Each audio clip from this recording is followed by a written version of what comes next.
तरह से हमारे रुपये का रोजाना अवमूल्यन हो रहा है और रुपया डॉलर के सामने कमज़ोर हो रहा है, तो उस स्थिति में आप कैसे देखते हैं कि हमारी करेंसी पर वैश्विक खतरा नहीं मंडरा रहा?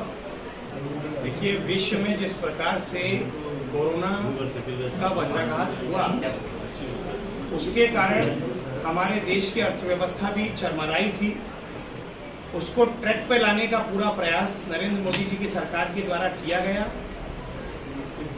यदि रुपये का दाम कम हो रहा है डॉलर के मुकाबले, तो ये कोई पहली घटना नहीं, आज़ादी के बाद से निरंतर ये होता रहा है। कश्मीर की करेंगे, आपको पिक्चर आई थी कश्मीर, उसको सराहा गया, सब दिखाया गया। उसके बाद कश्मीर में किस तरह की हालत है, हिंदुओं को क्या मानते हैं? हिंदुओं की तरफ तो टारगेट किलिंग हो रही है वहाँ पर, और हिंदुओं और कश्मीर मंडी को वापस से चालू हो गया है। 70 लगे 2019 में तो हुआ था सर, पर अभी वापस से पढ़ाई चालू हो गया है। और कल ही 2 लोगों को टारगेट किलिंग करके हिंदुओं को मारा गया है। पर उसमें सारे सरकारी कर्मचारी कश्मीर से को छोड़कर जम्मू की तरफ भाग गए। जी हाँ जी, जम्मू कश्मीर भारत का अभिन्न अंग है। 1952 से लगातार जम्मू कश्मीर के लिए यदि कोई लड़ा है तो वो जनसंघ है, वो भारतीय जनता पार्टी है। हमारे नेताओं ने जम्मू कश्मीर की लड़ाई को लगातार लड़ा। हम कहते आए हैं कि जम्मू कश्मीर में जो धारा 370 लागू की गई है, इसे हम हटाएंगे। इस देश में 2 विधान, 2 प्रधान, 2 निशान नहीं चलेंगे। जम्मू कश्मीर को भारत माता का मुकुट बनाए रखने के लिए केवल भारतीय जनता पार्टी प्रयासरत रही है। जम्मू कश्मीर भारत का अभिन्न अंग बना रहे, इसलिए हमने जम्मू कश्मीर से धारा 370 को हटाया और हम काफी हद तक कामयाब रहे।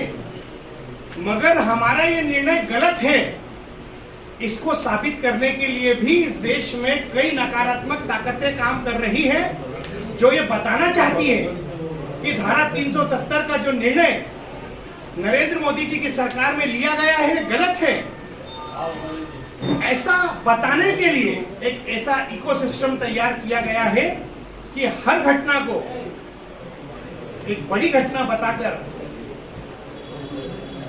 प्रस्तुत किया जा रहा है। निश्चित रूप से जम्मू कश्मीर में हिंदू खतरे में है, तो क्या अभी खतरे में है? जम्मू कश्मीर में आजादी के बाद से ही निरंतर हिंदू खतरे में रहा है और हिंदू को सुरक्षित करने के लिए निरंतर नरेंद्र मोदी जी की सरकार प्रयासरत है। यदि जो कार्रवाई की गई, उन कार्रवाइयों से भी यदि सार्थक परिणाम नहीं आए, तो इससे भी सख्त कार्रवाई जम्मू कश्मीर में की जाएगी। जम्मू कश्मीर भारत का अभिन्न अंग था, है और रहेगा। सांसद जी, आने वाले समय में अमरनाथ यात्रा आने वाली, पहले यात्रा रोकी गई है, आपके सामने चुनौती रहेगी अमरनाथ यात्रा। आगे भी हिंदुत्व पे जो भी प्रहार करेगा, उसको पहले भी जवाब मिला है, आगे भी जवाब मिलेगा कि भारत देश हमारा देश है।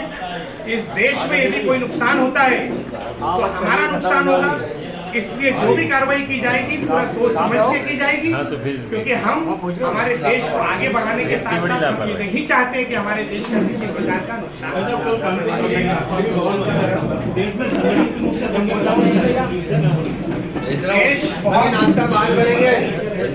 देश में कुछ नकारात्मक ताकतें हैं जो नरेंद्र मोदी जी के मार्गदर्शन में देश को सुदृढ़ और शक्तिशाली बनने से रोकना चाहती है।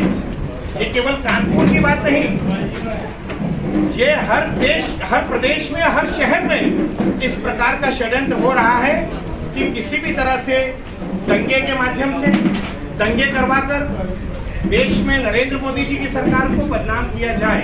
इस प्रकार की जो भी षड्यंत्र होंगे उनको कुचल दिया जाएगा, उनको रोका जाएगा।